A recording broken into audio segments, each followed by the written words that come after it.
हनुमान जयंती व्रत कथा। हनुमान भक्तों के लिए हनुमान जयंती का विशेष महत्व है। शास्त्रों के अनुसार हनुमान जी को राम भक्त माना जाता है।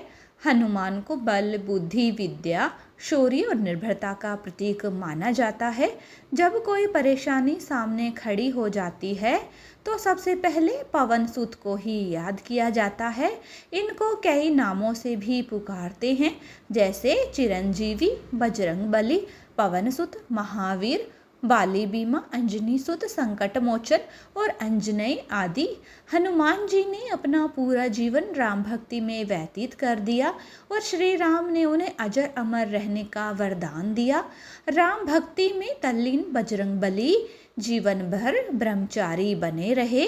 पौराणिक कथा अनुसार एक बार महान ऋषि अंगिरा भगवान इंद्र के देवलोक पहुँचे।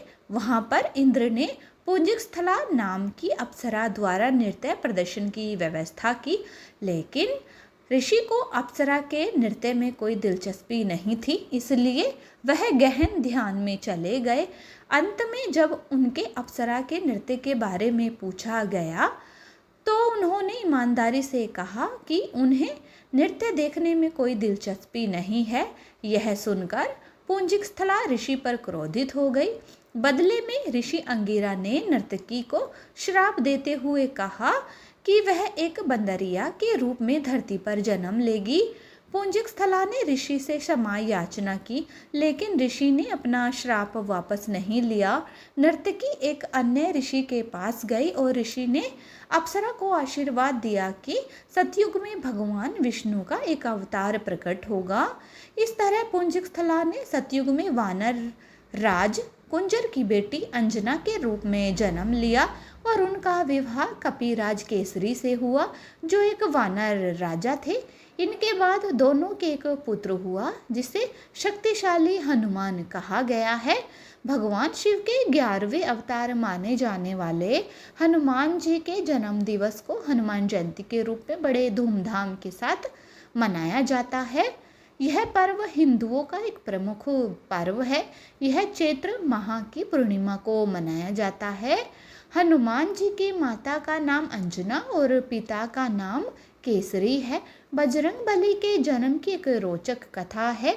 ज्योतिषियों की गणना के अनुसार बजरंगबली का जन्म 58,112 वर्ष पूर्व चैत्र पूर्णिमा को मंगलवार के दिन चित्रा नक्षत्र और मेष लगन के योग में सुबह 6 बजे हुआ था। कहा जाता है कि भारत के झारखंड राज्य के गुमला जिले के आंजन नाम के छोटे से पहाड़ी गांव में गुफा में हुआ था। जब महावीर का जन्म हुआ तो उनका शरीर वज्र के समान था। हनुमान जी के जन्म से जुड़ी पौराणिक कथा अनुसार सतयुग में राजा दशरथ ने संतान प्राप्ति के लिए गुरु वशिष्ठ के मार्गदर्शन में पुत्र कामेष्ठी यज्ञ करवाया, जिसे श्रृंगी ऋषि ने संपन्न किया। यज्ञ संपन्न होते ही यज्ञ कुंड से अग्निदेव स्वयं खीर का पात्र लेकर प्रकट हुए और तीनों रानियों को बांट दिया। उसी वक्त रानी केकई के हाथ से एक चील ने खीर छीन ली और मुख में भरकर उड़ गई। चील जब उड़ी तो देवी अंजनी के आश्रम से होकर गुजरी और उस वक्त अंजनी ऊपर देख रही थी। अंजनी के मुख में खीर का आंशिक भाग गिर गया और अन्यन्यास वह खीर को निगल गई, जिसकी वजह से वह गर्भवती हुई और उन्होंने चैत्र मास की पुण्य तिथि पूर्णिमा को बजरंगबली को जन्म दिया। अजर अमर बजरंगबली भगवान श्री राम के अनन्य भक्त हुए और सदैव ब्रह्मचारी बने रहे।